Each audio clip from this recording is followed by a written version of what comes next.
అందరికీ నమస్కారం.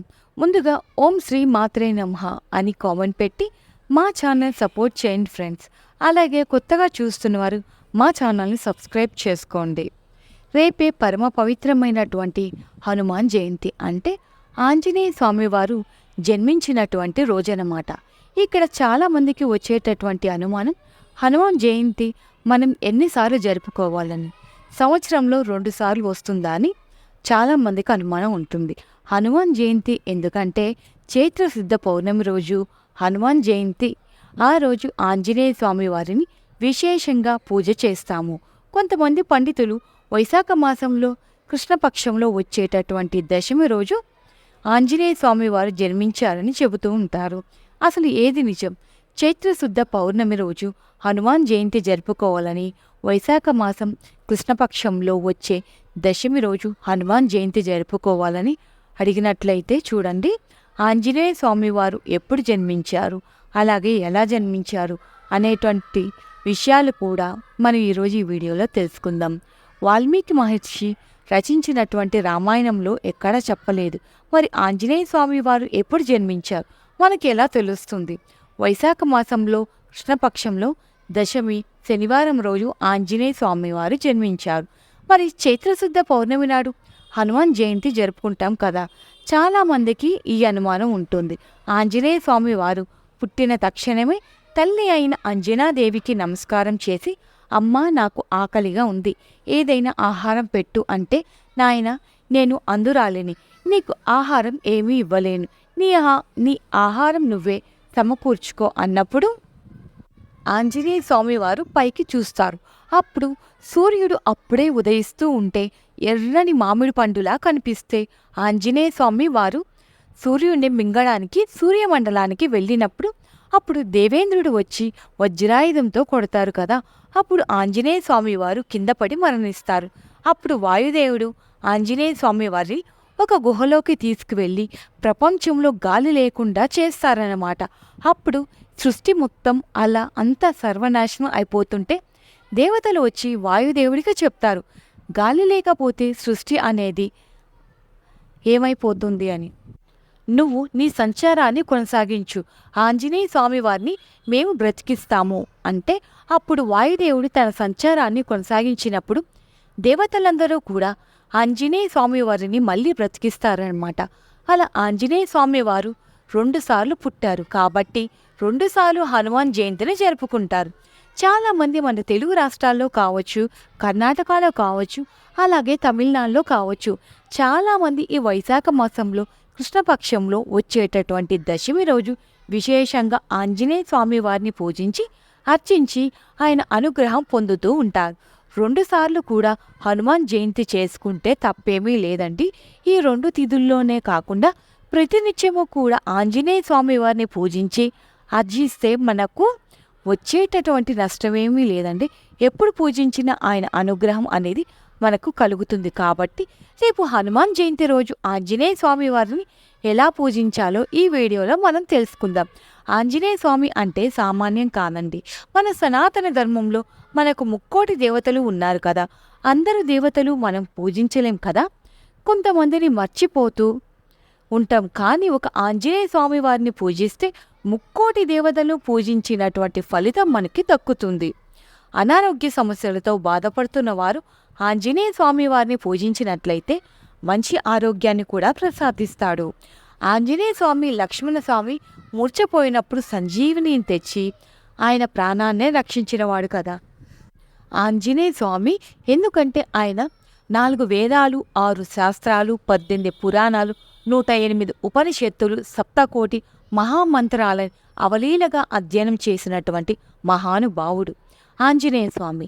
సూర్యదేవుని శిష్యుడు, బాగా మాట్లాడే శక్తిని కూడా ఆంజనేయ స్వామి వారు ప్రసాదిస్తారు.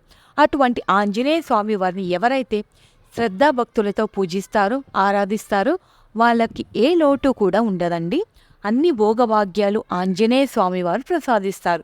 కాబట్టి సర్వదేవతా స్వరూపమైనటువంటి ఆంజనేయ స్వామి వారిని హనుమాన్ జయంతి రోజున ఎలా పూజిస్తే ఆయన పరిపూర్ణమైన అనుగ్రహం కలుగుతుందంటే, హనుమాన్ జయంతి రోజు ప్రాతకాలంలోనే నిద్రలేచి అంటే సూర్యోదయం కంటే ముందు నిద్రలేచి కాలకృత్యాలు తీర్చుకొని స్నానం చేయాలి.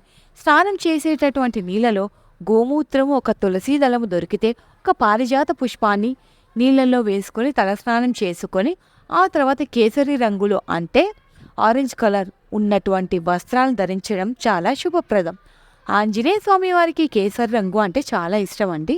మగవాళ్ళు అయితే కేసరి రంగులో ఉన్నటువంటి పంచకండువ, స్త్రీలైతే ఆరెంజ్ కలర్లో ఉన్నటువంటి చీర, కుదరకపోతే తెల్లని వస్త్రాలైనా ధరించవచ్చు. ఆంజనేయ స్వామి వారికి తెల్లని రంగు అన్న చాలా ఇష్టం. ఆ తర్వాత సింధూరంతో బొట్టు పెట్టుకోవాలి. ఆంజనేయ స్వామి వారి దేవాలయంలో ఇస్తూ ఉంటారు కదా, పూజా స్టోర్లో కూడా దొరుకుతుందండి గంగా సింధూరం అని అడిగితే ఇస్తారు. ఆ తర్వాత ఇల్లు వాకిలి శుభ్రం చేసుకొని ఇంటి ముందర చక్కగా ముగ్గు పెట్టుకోవాలి. కుదిరితే ఒక తోరణం కూడా కట్టుకొని పూజా మందిరాన్ని శుభ్రం చేసుకొని పూజా మందిరంలో ఆంజనేయ స్వామి వారి యొక్క చిత్రపటాన్ని ఏర్పాటు చేసుకోవాలి. ఫోటో లేకపోతే ఆంజనేయ స్వామి వారి విగ్రహం అయినా పూజించవచ్చు. అది లేకపోతే సీతారాముల ఫోటో ఉంటే ఆ ఫోటోలో తప్పకుండా ఆంజనేయ స్వామి వారు ఉంటారు. ఆ ఫోటోనైనా పూజా మందిరంలో పెట్టుకొని చక్కగా పూజ చేసుకోవచ్చు. ఇక్కడ వెంటనే చాలామందికి ఇంకొక అనుమానం వస్తుంది. ఆంజనేయ స్వామి వారిని స్త్రీలు పూజించవచ్చా అంటే నిరభ్యంతరంగా పూజించవచ్చు. చిన్న పిల్లలైనా పెద్దవాళ్ళైనా పూర్వ సుహాసినీలు ఏ కులం వాళ్ళైనా ఏ మతం వాళ్ళైనా సరే ఆంజనేయ స్వామిని పూజించవచ్చు. మనందరం కూడా ఆయన బిడ్డలమే కదా. ఆంజనేయ స్వామి వారిని ఆడవాళ్ళు పూజించకూడదు, ఆంజనేయ స్వామి వారి ఫోటోని స్త్రీలు ముట్టుకోకూడదు అని నోటికి వచ్చిందల్లా కూడా చెప్పేస్తూ ఉంటారు. దీనికి ఎక్కడ శాస్త్ర ప్రమాణాలు లేదండి. అందరూ కూడా ఆయన్ను భక్తి శ్రద్ధలతో పూజించుకోవచ్చు. ఎలా పూజించాలి అంటే చక్కగా ఆంజనేయ స్వామి వారి ఫోటోని తుడుచుకొని గంగా సింధూరం బొట్టు పెట్టి దాని మీద కుంకుమ బొట్టు పెట్టి ముఖ్యంగా ఆంజనేయ స్వామి వారి తోకకు 5 బొట్లు పెట్టాలి. గంగా సింధూరంతో మరియు కుంకుమతో కుదరకపోతే 3 బొట్లైనా పెట్టుకోవచ్చు. ఆ తర్వాత ఆంజనేయ స్వామి వారికి తమలపాకుల హారాన్ని సమర్పించాలి. 108 తమలపాకులు లేకపోతే 47 తమలపాకులు లేదా 27 తమలపాకులు లేదా కనీసం ఒక 11 5 తమలపాకులైన ఒక దారానికి తమలపాకుల్ని చక్కగా గుచ్చుకొని కుదిరితే దాని మీద జై శ్రీరామ్ అని గంగా సింధూరంతో రాసి ఆయనకు హారం సమర్పిస్తే ఆయన పొంగిపోతాడు.